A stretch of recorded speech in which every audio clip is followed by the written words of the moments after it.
ప్రేమైన వాళ్ళారా, ప్రభువైన యేసుక్రీస్తు నామములో ఈ యొక్క ఉదయకాల సమయాన మీ అందరికీ నా యొక్క హృదయపూర్వక వందనాలు తెలుపుకుంటున్నాను.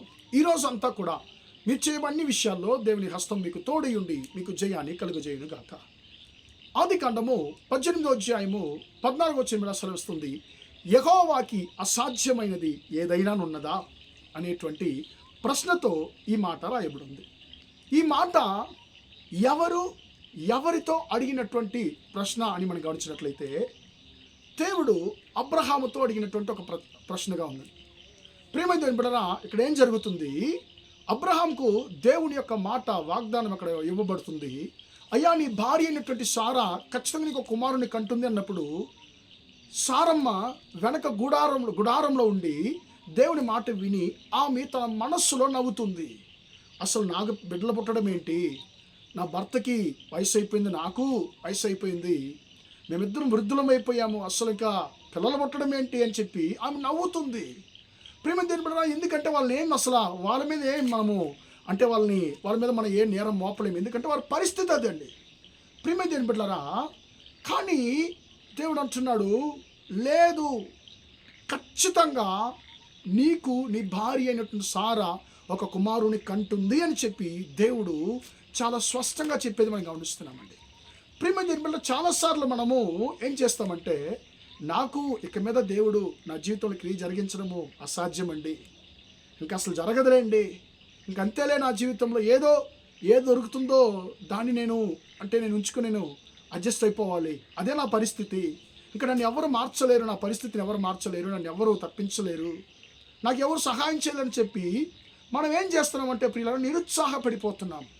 కానీ ఈ యొక్క ఉదయకాల సమయంలో దేవుని యొక్క మాట నిరుత్సాహంలో ఉన్నటువంటి నీ ముందుకు వస్తుంది. దేవుని బిడ్డ, దేవుడు నిన్ను చూసి ఇదే ప్రశ్నను నీకు వేస్తున్నాడు. ఏం ప్రశ్న అంటే అది, యెహోవాకి అసాధ్యమైనది ఏమైనా ఉన్నదా అని చెప్పంటున్నాడు.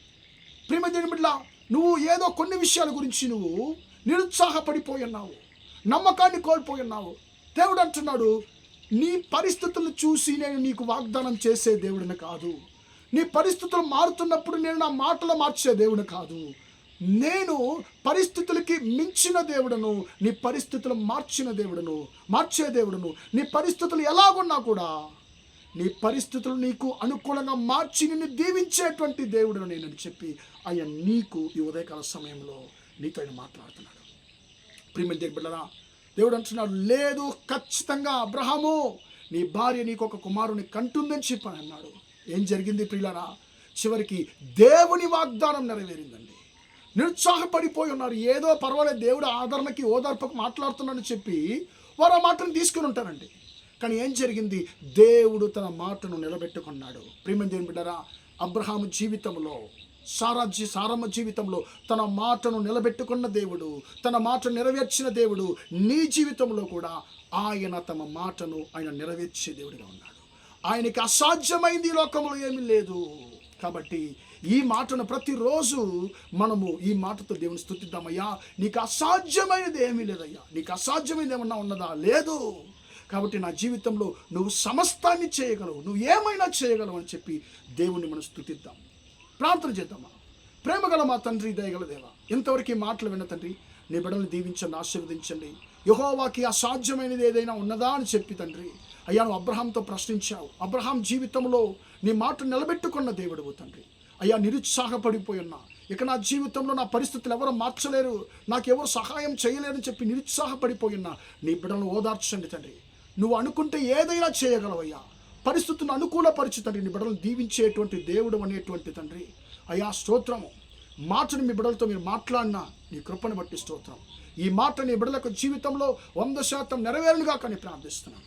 ఈరోజంతా కూడా మా సహోదరులు చేసే అన్ని విషయాల్లో మీ హస్తం తోడు నన్ను ఆశీర్వదించమని యేసయ్య నామములో ప్రార్థించడి వేడుకొంచున్నాను తండ్రి. ఆమేన్, ఆమేన్. ప్రియమైన వారలారా, దేవుడు మిమ్మల్ని దీవించి ఆశీర్వదించును గాక. Praise the Lord, praise the lord.